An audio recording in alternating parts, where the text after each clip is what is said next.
Here in America, work is in trouble. We've offshored our manufacturing, sent away good jobs, and lost so much ability to make things. American Giant is a company that's pushing back against this tide. They make high-quality clothing, sweatshirts, jeans, dresses, jackets, and so much more, right here in the USA. Visit American-Giant.com and get 20% off your first order when you use code STAPLE20 at checkout. That's 20% off your first order at American-Giant.com, promo code STAPLE20. Kia ora, I'm Anke Richter, who wrote the bestseller Cult Trip, and I'm bringing you an exciting event. Get ready for Decult 2024, the first cult awareness conference in New Zealand, happening in Christchurch this October. Are you worried about a friend or family member who's in a group that may be causing them harm, or do you have your own story?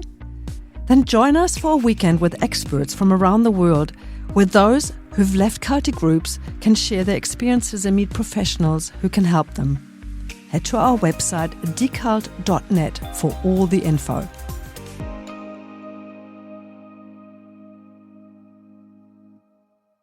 Hello listeners and welcome to the Cult Vault podcast. I'm your host Casey and I am here with the first official episode of Season 3 of the show, bringing you all of the ins and outs of controlling and coercive behaviour after finishing my Masters in the Psychology of Coercive Control. As I hope to bring more awareness to this topic through interviews with survivors and victims of coercive control, I thought it would be best to start with an episode on the topic itself. I am so happy to be back and to be bringing brand new content to you each Sunday.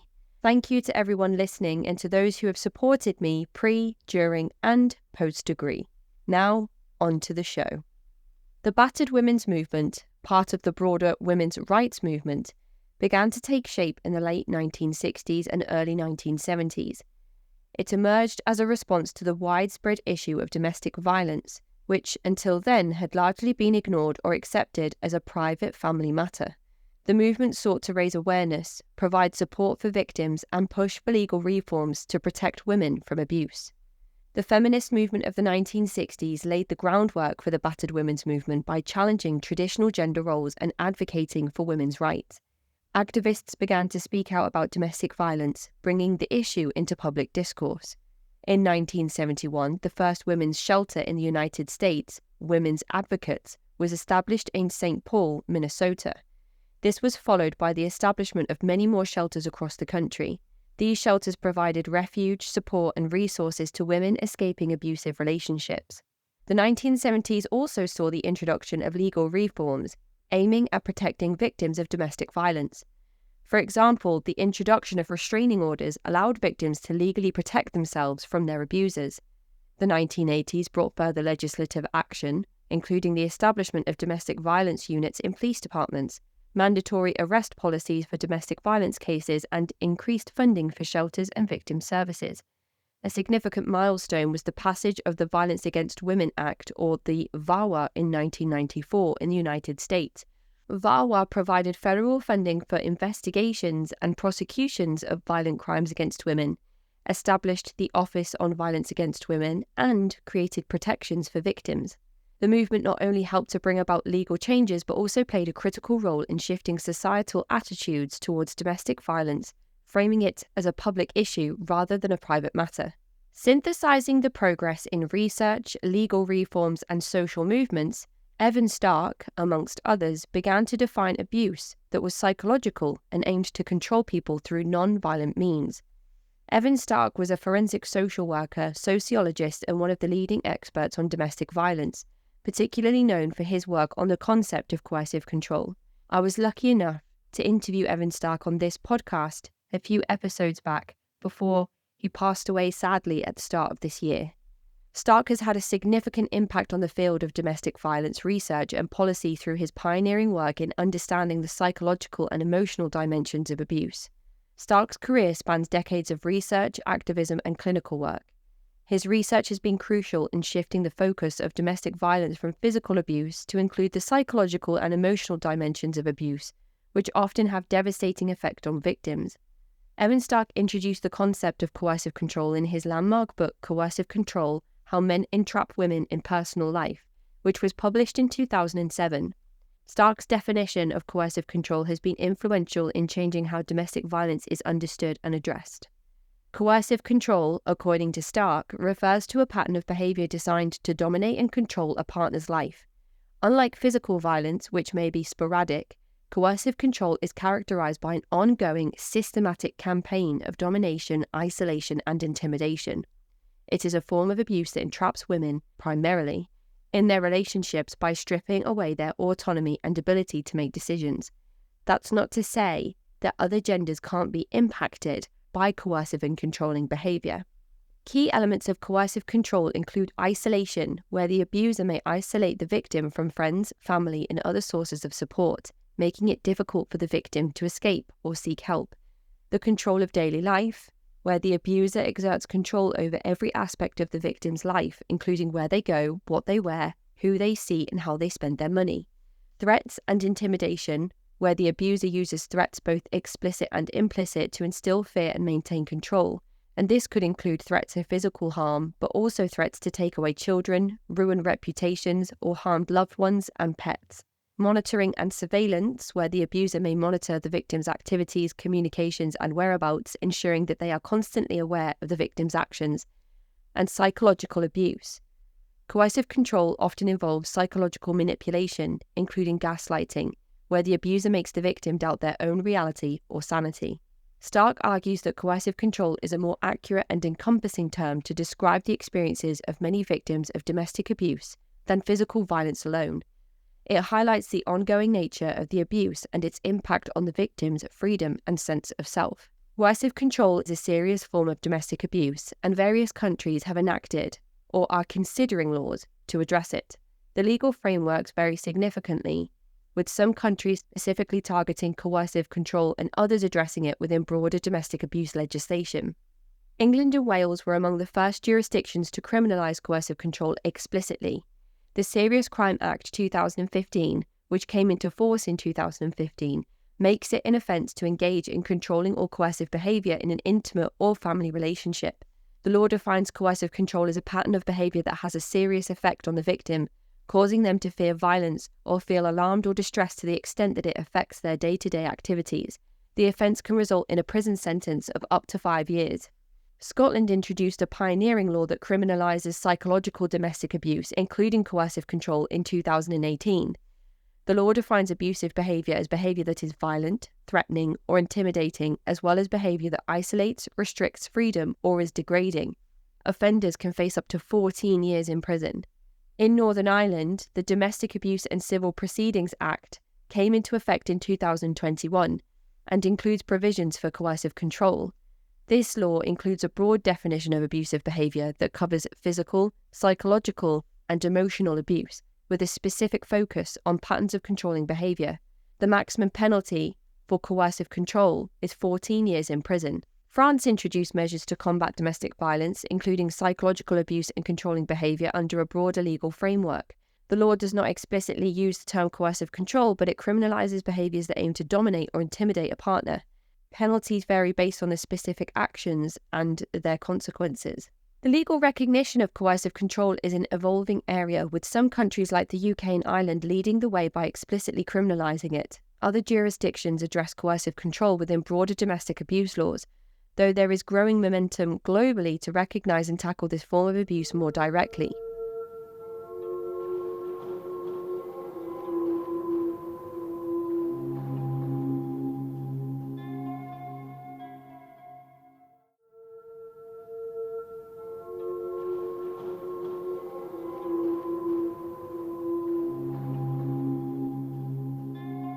Despite various laws and legislations, the invisible nature of coercive control makes it increasingly difficult to prosecute, even when there are cases being tried in countries where this type of abuse is outlawed.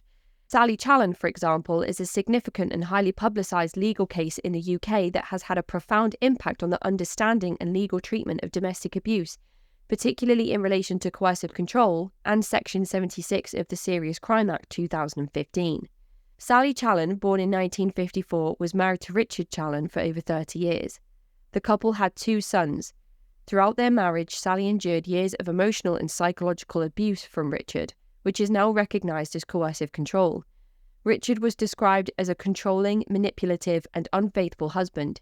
He isolated Sally from her friends and family, controlled her finances, and subjected her to repeated infidelity and gaslighting. The cumulative effect of these behaviours severely affected Sally's mental health and sense of reality. On August 14, 2010, after years of enduring this abuse, Sally Challen killed her husband, Richard, by striking him over the head 20 times with a hammer at their home in Claygate, Surrey. After the killing, Sally left a note on Richard's body that read, "I love you," then attempted suicide by driving to Beachy Head, a known suicide spot, but was found by the police and arrested. In 2011, Sally Challen was convicted of murder and sentenced to life imprisonment with a minimum term of 22 years, later reduced to 18 years on appeal. During the trial, the defence argued that Sally was suffering from a mental disorder at the time of the killing, but the focus was mainly on her depression rather than the impact of years of coercive control. The jury rejected the defence of diminished responsibility, and Sally was found guilty of murder.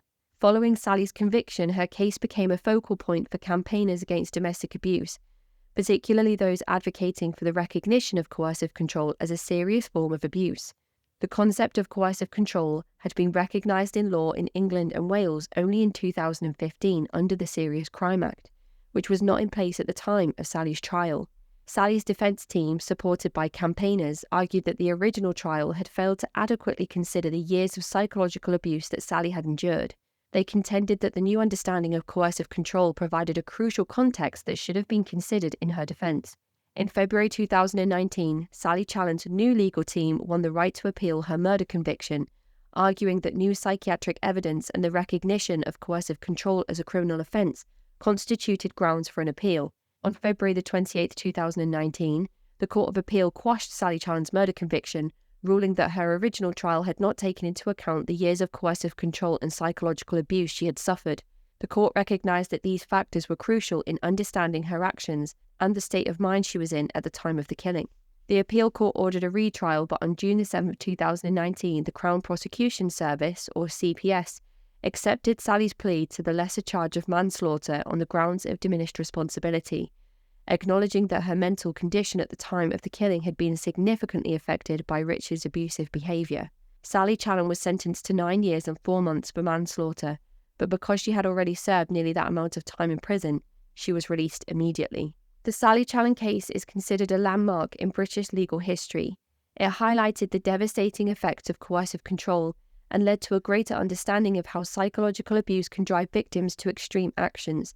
The case also brought attention to the importance of considering the broader context of domestic abuse in legal proceedings. Sally's case has had a significant influence on public and legal discourse around domestic abuse, particularly in reinforcing the need to recognise coercive control as a serious and damaging form of abuse that can have profound effects on victims' mental health and actions. The case is often cited in discussions about the need for legal reform and better protection for victims of coercive control and domestic abuse. Another case, very different, that also used Section 76 of the Serious Crime Act in England and Wales to get a successful conviction was the case of Angel Lynn. The case of Angel Lynn is a tragic and highly publicised story in the UK which has drawn attention to issues of coercive control, domestic abuse, and the legal consequences of such behaviours. Angel Lynn, a young woman from Loughborough, Leicestershire, was 19 years old when a devastating incident occurred in September 2020. Before this, Angel had been in a relationship with Che Bowskill, a man described by her family and prosecutors as controlling and abusive. The relationship was marked by coercive and controlling behaviour, including emotional abuse and intimidation. On September 17, 2020, Angel Lynn was involved in a serious and life-changing incident. The details of what led up to this incident reveal a pattern of coercive control. On the day of the incident, Angel had an argument with Bowskill. During this altercation, she was forcibly taken by Bowskill and another man, Rocco Sansom, into a van. CCTV showed footage of Angel being picked up by Bowskill and forcibly put into the van as she tried to walk away. As the van travelled at high speed along the A6 near Loughborough, Angel fell out of the vehicle, sustaining catastrophic injuries. She was found on the roadside with severe head injuries and was rushed to hospital. Injuries were so acute that she was left paralysed, unable to speak, and requiring 24-hour care. Following the incident, Che Bowskill and Rocco Sansom were arrested and charged. Boskill faced multiple charges, including kidnapping, coercive and controlling behaviour, and perverting the course of justice. Sansom, who was driving the van at the time, was also charged with kidnapping. Boskill was found guilty of kidnapping and coercive control. The coercive control charge was based on his behaviour throughout the relationship, where he had exerted significant psychological pressure on Angel, isolating her from family and friends, and controlling various aspects of her life. Sansom was found guilty of kidnapping, but was not involved in the coercive control aspect. In January 2022, Che Boskill was sentenced to 7.5 years in prison for kidnapping and coercive control. His sentence was later increased to 12 years by the Court of Appeal after a review found that the original sentence was unduly lenient. Rocco Sansom received 21 months for his role in the kidnapping. The case of Angel Lynn shocked the public and highlighted the severe consequences of coercive control. The incident drew significant media attention, with many people expressing outrage over the level of violence and control that Angel had been subjected to. The case also raised questions about the adequacy of legal protections for victims of coercive control and the need for harsher penalties and for those who commit such crimes.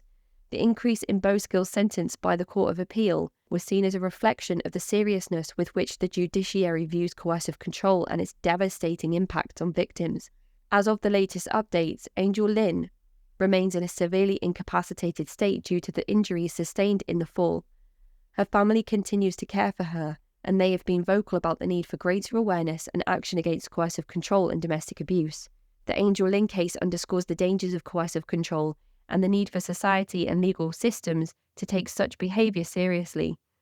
It also serves as a tragic reminder of the potentially life-threatening consequences of domestic abuse and the importance of supporting victims before situations escalate to such extremes, as seen with this case and the case of Sally Challen.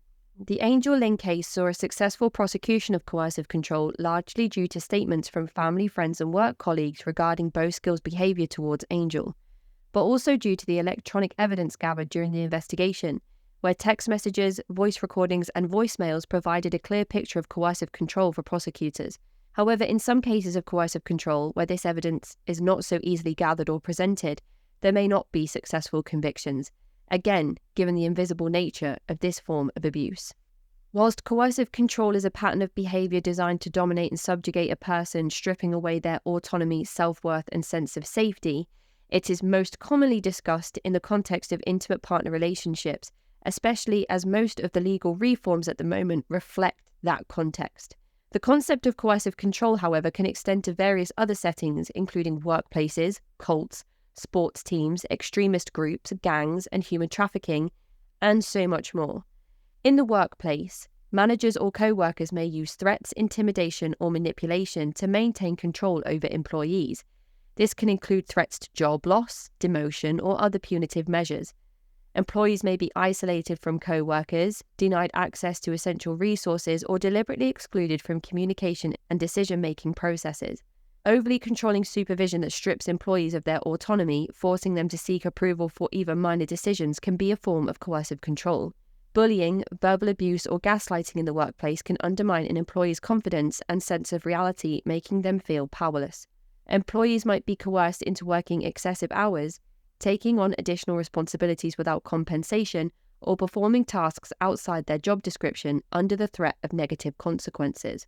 The manifestation of coercive control in cults may include cult leaders isolating members from their family and friends, severing ties with the outside world to ensure loyalty and control. Cults typically demand complete obedience and control over all aspects of members' lives, including their thoughts, beliefs, relationships, and finances, also known as totalitarian control. Leaders use psychological manipulation, indoctrination, and brainwashing techniques to instill fear, dependence, and unwavering loyalty in members. Cult members may be exploited for labor, money, or sexual favors, often under the guise of fulfilling a higher purpose or achieving spiritual enlightenment. Members who disobey or question the cults are often subjected to severe punishments, ostracism, shunning, or threats of spiritual or physical harm. The manifestation of coercive control in sports teams may include coaches or team leaders exerting excessive control over athletes, demanding complete obedience and compliance with unreasonable demands. Athletes might be isolated from family and friends, encouraged to prioritize the team over personal relationships, and discouraged from seeking outside support. Athletes may be subjected to verbal abuse, humiliation, or extreme psychological pressure to perform, often under the threat of being benched, cut from the team, or publicly shamed. In some cases, athletes may be forced into playing through injuries, subjected to extreme training regimes, or exposed to dangerous practices, such as taking illegal performance-enhancing drugs, all in the name of success or team loyalty. Athletes, particularly at the amateur or collegiate level, may be exploited for their talents without proper compensation, all while being pressured to conform to the demands of coaches or team authorities. And this is without talking about the sexual exploitation and abuse that has recently been highlighted to be rife in areas such as gymnastics. In extremist groups, the manifestation of coercive control may include members being subjected to intense ideological indoctrination, which controls their thoughts and beliefs, making them view the group's ideology as the only truth. Extremist groups often isolate members from broader society, convincing them that outsiders are enemies or untrustworthy. I'm sure at this point we are all realizing that these also sound like abusive relationships, cults, and toxic workplaces. In extremist groups, members are often kept in line through fear and punishment, including physical harm, social ostracization, and threats to their loved ones. With gangs, the manifestation of coercive control includes using fear and intimidation to control members, ensuring loyalty and compliance with gang rules. Members are encouraged to cut ties with family and friends outside the gang, fostering a sense of belonging only within the gang environment. Gang members are often exploited for criminal activities such as drug trafficking, theft, or violence, with little regard for their well-being. Disloyalty is met with severe consequences, including violence, public humiliation, or even death, making it extremely difficult for gang members to leave. Gang leaders often use psychological manipulation to control members, convincing them that the gang is their only family and that leaving is impossible.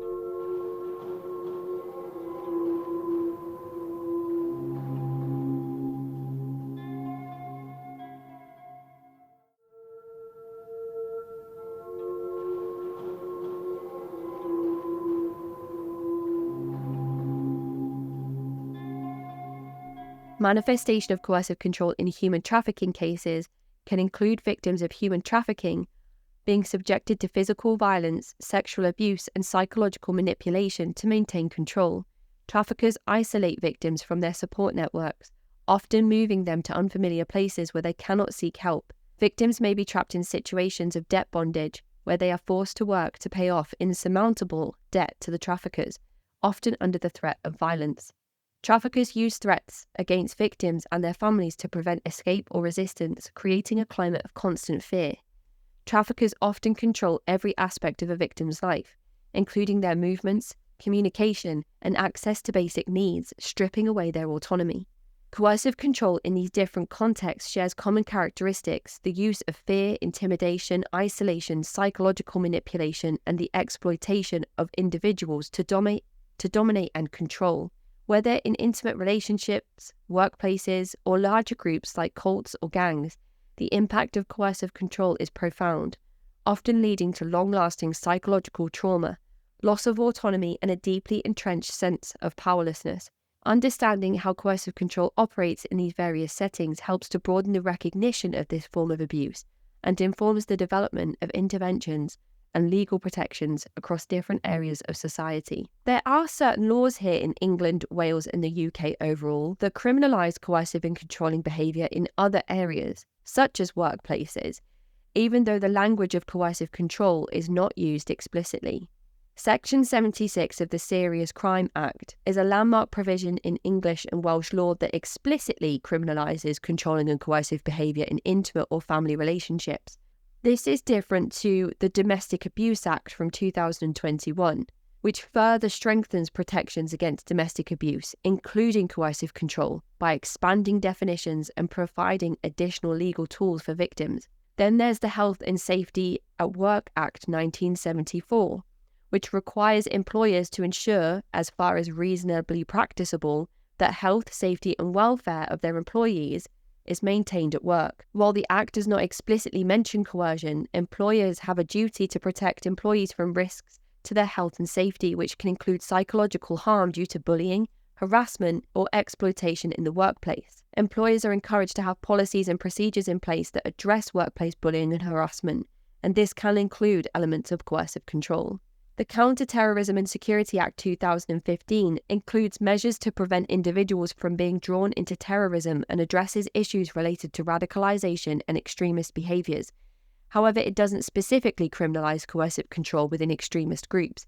Part of the UK government's counter-terrorism strategy, PREVENT, focuses on stopping people from becoming terrorists or supporting terrorism. This includes recognising and responding to coercive control tactics used by extremist groups to recruit and retain members. The Modern Slavery Act 2015 consolidates offences relating to human trafficking and slavery. It criminalises activities such as forced labour, servitude and other forms of exploitation, which are often maintained through coercive control. The Act recognises that victims of trafficking may be controlled through non-physical means, such as psychological coercion, threats and manipulation. While Section 76 of the Serious Crime Act 2015 and the Domestic Abuse Act 2021 provide robust frameworks for addressing coercive control in intimate and familial relationships, there is currently no specific legislation in the UK that addresses coercive control within groups such as cults, gangs or extremist organisations. Coercive control in groups such as cults often mirrors the pattern seen in domestic abuse but operates on a broader, often more insidious scale. These groups exert control over members' beliefs, behaviours and social interactions using isolation, manipulation and fear to maintain power. The current focus of coercive control laws on domestic abuse, while vital, leaves a significant gap that can allow spiritual abuse to take place unchecked. This gap is particularly concerning in religious or spiritual contexts where coercive control can be just as damaging but harder to detect and address under existing legal frameworks. Expanding the legal recognition of coercive control to include non-domestic settings, particularly those involving spiritual or religious coercion, is crucial for protecting vulnerable individuals from exploitation and abuse. An example of current spiritual exploitation unfolding into a historical case of exploitation on a monumental scale is the case of the Good News Morning Church in Kenya. Paul Mackenzie Nthenge was originally a taxi driver before he transitioned into religious preaching. Not much is known publicly about his early life or what led him to become a religious leader. In the early 2000s, Mackenzie founded the Good News International Church in Malindi, Kenya. His church started as a seemingly conventional evangelical Christian group, but gradually took on more extreme and apocalyptic teachings. Over time, Mackenzie's teachings became increasingly radical. He claimed to have received divine revelations and positioned himself as a prophet with a direct connection to God. He preached a strict and apocalyptic version of Christianity, warning his followers about the imminent end of the world. Mackenzie emphasized that only those who followed his teachings would achieve salvation. These teachings involved rejecting all modern institutions, including education, healthcare, and government. He advocated for fasting as a form of spiritual purification, which eventually escalated to the point where he encouraged his followers to starve themselves to death as a means of meeting Jesus. His doctrine included severe anti-establishment rhetoric, portraying the outside world as corrupt and evil, thus isolating his followers from society and making them entirely dependent on him for spiritual guidance. Mackenzie used classic cult tactics to control his followers, including isolation, manipulation, fear, and psychological coercion. He convinced them to sever ties with their families and surrender their possessions, leaving them vulnerable and entirely dependent on the cult. Followers were led to believe that death by starvation was a form of martyrdom that would guarantee them a place in heaven, a belief that Mackenzie manipulated to exert control over life and death within his cult. In April 2023, after concerns were raised by locals and some survivors, authorities raided the Shakahola forest where the cult was based. They discovered mass graves containing the bodies of dozens of Mackenzie's followers, many of whom were children. As of mid-2023, over 200 bodies had been recovered from these graves, with many more believed to be buried in the area. The victims had died from starvation, following Mackenzie's orders, though the full scale of the deaths is still being uncovered. During the investigation, there were reports and suspicions that some of the victims may have been subjected to organ harvesting. These suspicions arose due to the condition of some of the bodies and the nature of the graves. Kenyan authorities indicated that they were investigating the possibility that organs were harvested from some of the victims, which would point to a much more sinister operation involving human trafficking and illegal organ trade. However, as of the latest updates, these allegations had not been conclusively proven. The investigations were ongoing, with authorities exploring all possibilities, given the scale of the operation and the number of bodies involved. The potential involvement in organ trafficking suggests that Mackenzie's cult might have been part of a larger underground criminal network, exploiting his followers not just for control, but also for profit through human trafficking.